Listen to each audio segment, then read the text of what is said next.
कधीच नाही चुकणार तुमचे फेवरेट टीव्ही शोज झी5 सोबत, तेही एकदम फ्री. त्रिनयनेच्या लेकींकडे त्रिनयनेचं वरदान असलं तरी विरोचकाकडे रूप बदलण्याची शक्ती आहे.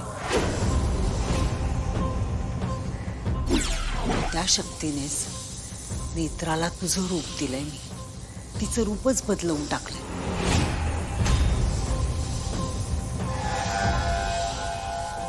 तसंच आता तुला नेत्राचं रूप देणार आहे.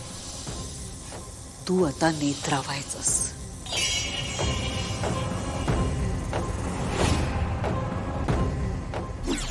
आता खेळ सुरू करायचा.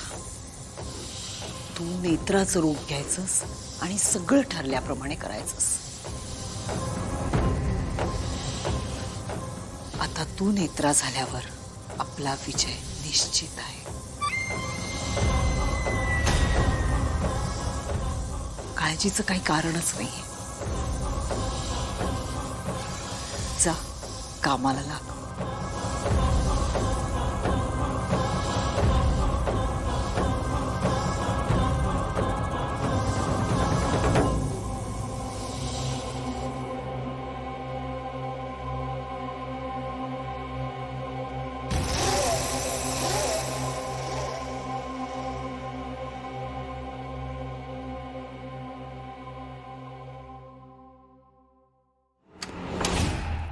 म्हणून मी म्हणालो की ती नेत्रा नाहीये.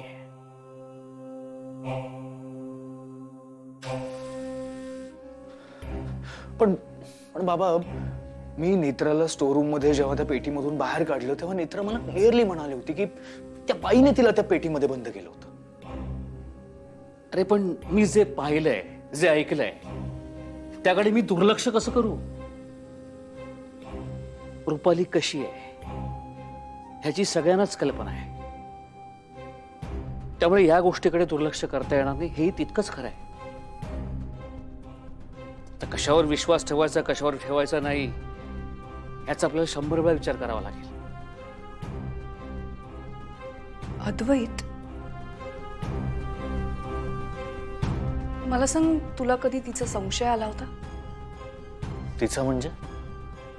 अस्तिकाच्या रूपात जी नेत्रा तुझ्याबरोबर राहते तिचा. तिचं वागणं कधी संशयास्पद वाटलं होतं तुला, किंवा तिच्या वागण्यात काही वेगळेपणा जाणवला होता?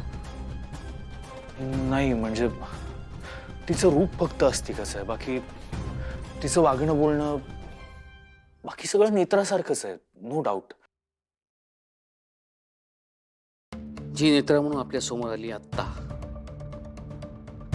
ते खरं तर अस्तिका आहे.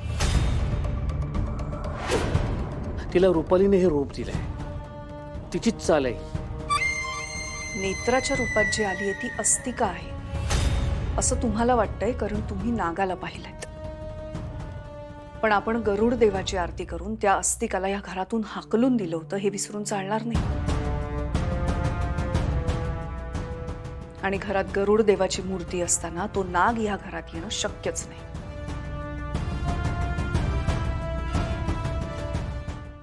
झी5 ॲप डाउनलोड करा आणि पहा सर्व एपिसोड्स एकदम फ्री.